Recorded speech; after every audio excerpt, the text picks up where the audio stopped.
So Hector, before we discuss the features of the Roland C30 digital harpsichord, can you give our audience an idea of the origin of the acoustic harpsichord? Sure, Chris. Well, the origin of the harpsichord, the ancestor, was the psaltery. It was played with a plectrum held in one hand and the strings damped by the other hand. Actually, it is convenient to say that harpsichords made in varying shapes, sizes, and sounds over the years. In the days of so-called Elizabethan England, they were called virginals. Virginals nowadays is a term that implies that the strings ran parallel to the keyboard. In the late 1300s, a keyboard was added to the psaltery. It remained a very small handheld instrument. And actually it was very short in range, only like an octave, octave and a half, sometimes as much as 2 octaves. What we know today as the harpsichord really evolved in the early 1400s in Flanders. By the 1500s, Italian makers have taken over. The keyboard range was double from the earlier northern instruments, taking the musical world by a storm. Italian harpsichords were single strung, sometimes had 2 sets of strings an octave apart. 2 manual harpsichords appeared in the 1580, thus facilitating to the player dynamics of going from loud to soft without even having to change the sounds of the stops of the harpsichord. During the 1700s, the numbers of strings increased. Particularly in Germany, Johann Sebastian Bach would have very much seen a harpsichord that had a 16-foot set of strings. So now they had 16-foot, 8-foot, and 4-foot. In fact, the Germans also, for a while, were building harpsichords with a 2-foot string. Choirs of strings were now designated to be used to change the dynamics and the timbre quality of the harpsichord. For instance, an 8-foot, if you added the 4-foot, changed pretty much the sound of the basic 8-foot. Of course, the 2 8-foots created a very thick sound. How do we do that? Well, in the early days, it was very hard to change the sounds.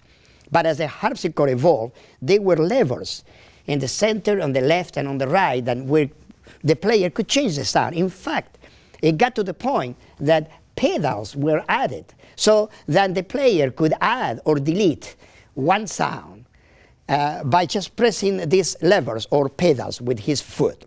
The 5 octaves harpsichord also was very much made popular by Domenico Scarlatti, famous Italian composer residing in Spain at that time. Unfortunately, the use of the harpsichord ceased in the 1800s. In the 1900s, a young Polish pianist by the name of Wanda Landowska saw fit that bringing back the harpsichord. In fact, what happened is this. They were experimenting in Germany and in France with plaque pianos. Remember, the pianoforte is already the instrument in those days. So, very actually strange sound. But Wanda Landowska saw fit to play Johann Sebastian Bach and tour with this magnificent instrument built by the firm of Pleyel, French builders. Eventually, the harpsichord caught up so much in the entire world that they went back to the roots, building it like the original French harpsichords, the Italians, and the famous traditional Flemish harpsichords. The instrument evolved to eventually have a case with legs. It is particularly noted that in those days, many harpsichords didn't even have any legs. The harpsichord was just from here up, and they moved it around, they set it on a table, and they made music. Well, once the legs were added, the next thing will be the lead, and then the music stand. Well, as they had a lead, also they had a cover for the keyboard. And since the lead looked very plain, they began to decorate it. Sometimes paper, sometimes it had artwork. Sometimes it was just fancy colors of paint with gold trimming. This goes on and on and on and on. I am very fortunate to the point that I have actually been able to touch the harpsichord, and it was credited to be built for Johann Sebastian Bach. It was built by us, and now this instrument resides in the Musical Museum in Berlin. During the 70s, I built 15 harpsichords. And because of that and my interest, I spent nearly 3 months at the Smithsonian Institute in the curator department.